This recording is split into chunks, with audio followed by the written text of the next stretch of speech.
what they have. Hello, I'm back on Facebook. I got kicked out.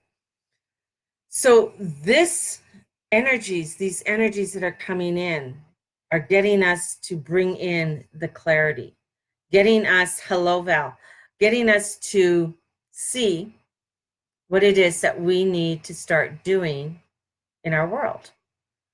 And looking at how we need to start rewriting.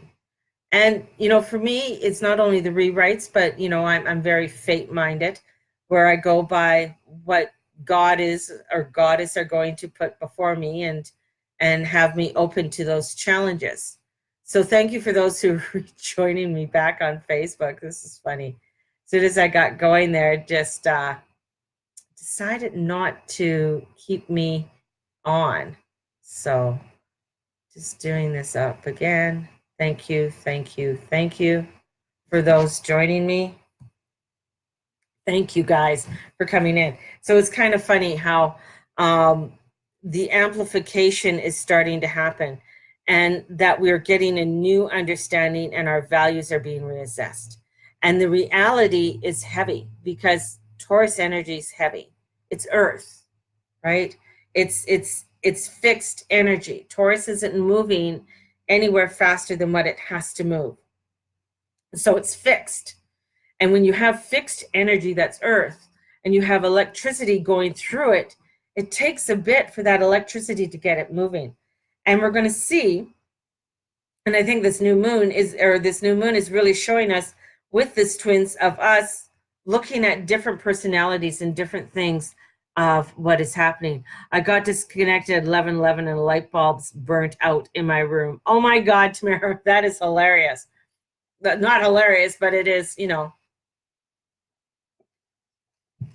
So for you all, I would like to know if you're feeling the same way I am, because I'm seeing a lot of this underlying current and where people don't want to say anything because they're afraid of offending, feel that they can't say anything, or they feel if I say something, how is that going to affect me, right? And I think it's something that we really need to start talking about. And literally, like, talking to your neighbors, talking to your girlfriends, asking other people, even going into community centers and asking, what are your thoughts about this new law that's coming in? Or what are your thoughts about this community activity? Or did you know that down the street that they're tearing down this place where we used to play, or we're doing we're doing things. So it's really starting to become aware and waking up. The waking up is becoming aware of the world around you. When you awaken, you start seeing, maybe not understanding, but you start to see things in a different light. You start seeing your friends differently. You start seeing where you live differently. This is really looking at things in a whole new way. Made a commitment this weekend to start my podcast, and that is meant to spark these conversations. Right on. And it is to spark these conversations. Conversations need to happen. There's some beautiful, wonderful books out there, and I'll get a list of some of these books that I've been looking at that really are saying it's time to look at where we need to be the advocate, where we need to be the advocate in the world around us, where we need to be standing up and having a conversation. And sometimes having a conversation about something is scary because we're speaking from our truths and we're speaking from our emotions. And many times when you start feeling from your emotions, things can get a little funky. Things can get kind of funky because it's like, I'm being vulnerable. I'm being, people are going to see me not the way that I've always wanted to be seen. I'm not going to be able to say the things that that I should have not said because I have a persona, or people think I need to be in this little cubby hole. And I want to keep you in that cubbyhole, because in keeping you in that cubbyhole makes me feel safe. But when you step out of your cubbyhole and you say these things, it makes me uncomfortable. So it's starting to have those uncomfortable conversations, and those uncomfortable conversations could be, where, okay, what about abortion? What does it mean? What does it mean that you are saying that these women have to have these children, have this child, to give birth to this? Now here's what I'm going to say. Where are you after that child is born? Where's the support system for you, for that woman and that baby after the child is born? Where's the financial? Where's the psychology, or the support system that's around her and the baby? Where is it? Because a lot of times when women are going out there and they're thinking of something like abortion, it's not something that, oh, I'm going to go get abortion and this is going to be so much fun in my life, it's going to be great. No, there's a lot of thought and a lot of energy and a lot of different layers that go on with that to be able to go in there and sign that paper. So here's a conversation that makes people uncomfortable. And it's not to, I don't like when people go and they do the scare factor for you.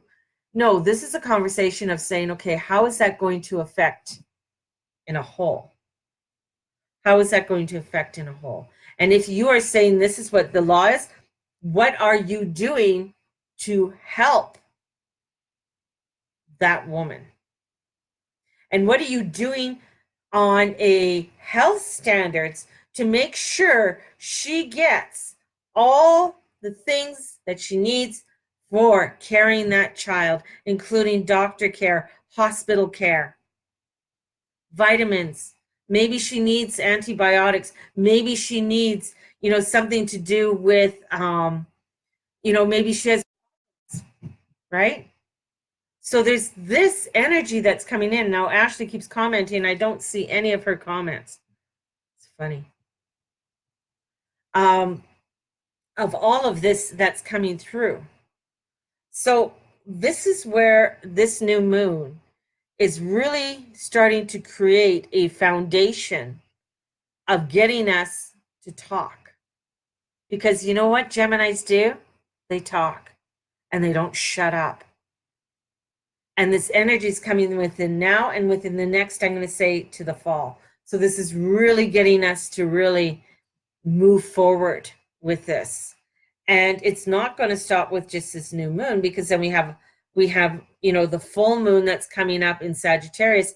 Then this is also entering us into the eclipse season, the solar eclipse. Plus the summer solstice is a huge energy vibrational change as we go into the Cancer season. So this energy, and I think this is coming in with a lot of longevity, because we ended a cycle not long ago. So if we end it, that means we're entering into something new. We're entering into a time of conversation, of bringing in truth, and of also showing like, hey, look at this, what is happening. Look at this, that's happening in a neighborhood. There's these, I think they're called weaving communities of weavers, and these weavers are coming in, and it's networking, where they are creating gardens in urban areas. They're creating support system for single moms, support system for children that are born on opiates. They're creating where people aren't moving out of really bad neighborhoods. They're staying in those neighborhoods to create something better in the neighborhoods. So we're seeing that there's this energy that's coming in, that there is a lot of goodness that is happening. And it is one of a part of that stream that's uprising. And this new moon is bringing in for us to start to shed the weight, because that's what Uranus is doing. Uranus is getting us to shed the weight of all of those stories or all of those things. And part of it is this vibration of anger. And anger can be a very positive thing, because when you're angry about something, when you're upset about something, when it triggers you, you want to change it. When you get an understanding about something, when you get a passion about something, you want to change it. You want to wake up to it. And you're going to say, wow, this is not right.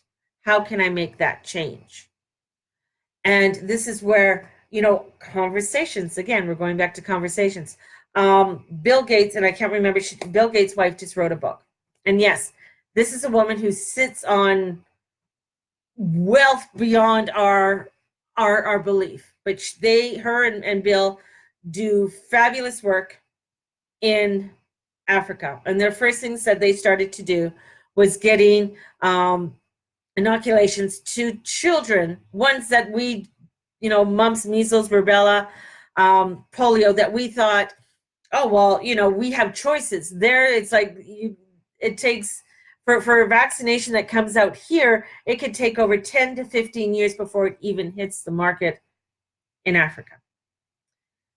What she started to see is that, and having conversations with just women of the village. After the men, she'd have a conversation with the village, and then she'd have conversations with just the women.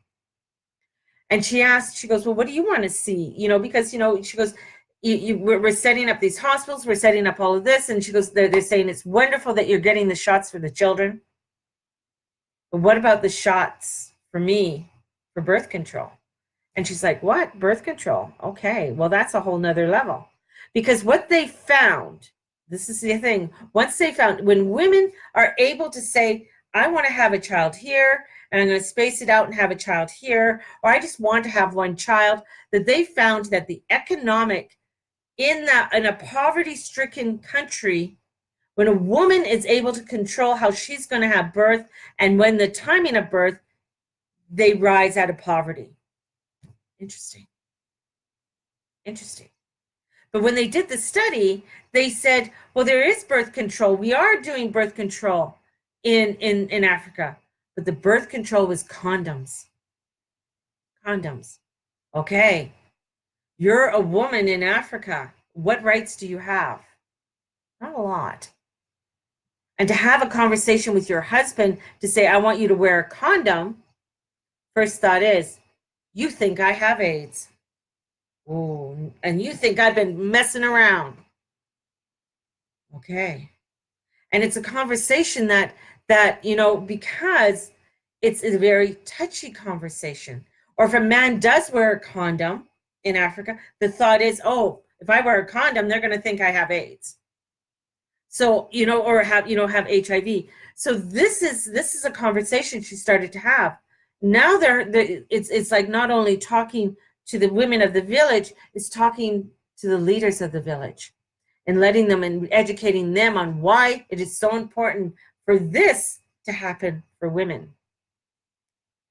When little things like this, and we're going to go back to the abortion thing, are taken away, what happens is the level of poverty increases within a nation. And the level of poverty, even though that you think that you are in a Western development country, when that is taken away of what you're right, poverty rises. When we bring in an education of understanding what your rights are and how you need to understand your cycle as a woman, not a lot of girls know what their cycle is.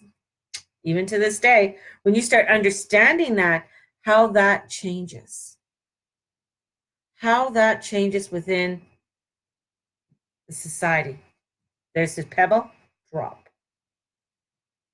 How does that make the society rise up? But when you start saying, nope, we're not going to do that, because you know what? When, we're going to, with the abortion thing, when they say you can't have this, what else are they saying you can't have? Because if you look at it, even though I was raised Catholic. So in Catholicism, it's preached that, birth control is bad. But you look around, 95% of Catholic women throughout North America take birth control. They're not having 6 or 7 children anymore. They're able to space their children out in order for them to either spend time with that child or either to be able to get a grow more financially and more stable until they have the next child. Right? So there's an education that just came in. So when you're giving people more of these things and more of these of a conversation, things start to change and we start to rise together. We rise together as a community. And sometimes we're not going to always agree with everything. We're not going to, maybe it might not feel emotionally right to us. But when we can see and we educate, and we have that, it makes a difference. How many women did not want to have that right to vote because, well, if I have I don't want to offend my husband. I still want to be thought of as a very feminine person. And if I have too much of a voice, I won't get married. Men won't like me. I'll be alone for the rest of my life. Yeah,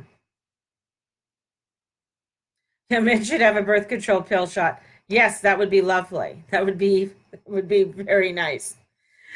So this is where we're coming into with this new moon, and this energy that's bringing in, and we could feel it. We could feel things changing and shifting, and this change is going to be the beginning of something bigger for us all. Bigger for us all. Bigger for us all as a community, bigger for us all as a consciousness of the world. Because those conversations are starting to happen and they're important. They have a pill. They don't want to take it because it's not natural.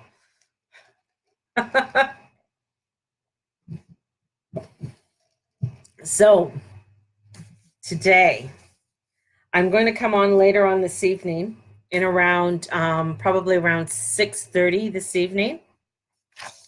And I'm going to come in and we're going to be talking about creating space, and what creating space is. So that's going to be my new moon meditation, and looking at the right amount of structure gives you freedom. So I'm going to come in and we're going to be talking about creating space and doing the creating space tonight around 6:30. And if you're interested in it, it's going to be on Facebook Live here. So there's no cost or anything. So we're going to be doing that this evening. And we are going to be talking about what it means to create our own space, because we need space in order for us as individuals, not only women, but as men, we need that space in order for us to understand some of the things that we are going through and the changes that are happening within us in order for us to step out and create the conversations. And I find it so important for us to start doing it. It's one of the reasons why I started doing my Facebook Lives and Periscope, is to have conversations, is to be able to speak about things that are happening in this world. And it's not only abortion, there's transgenders, there is things to do with, gay rights, lesbian rights, bi rights, queer rights, about the whole community there. There's things about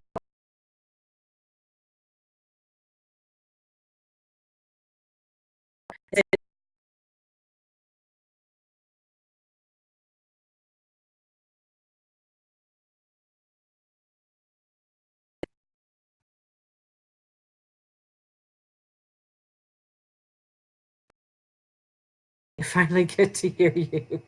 Have a very fabulous day.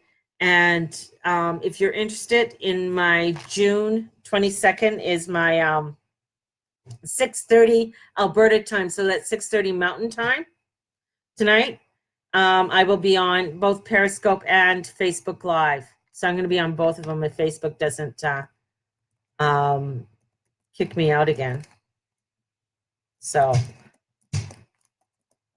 again, The algorithms do not like me. Do not like me. So, let me end it. So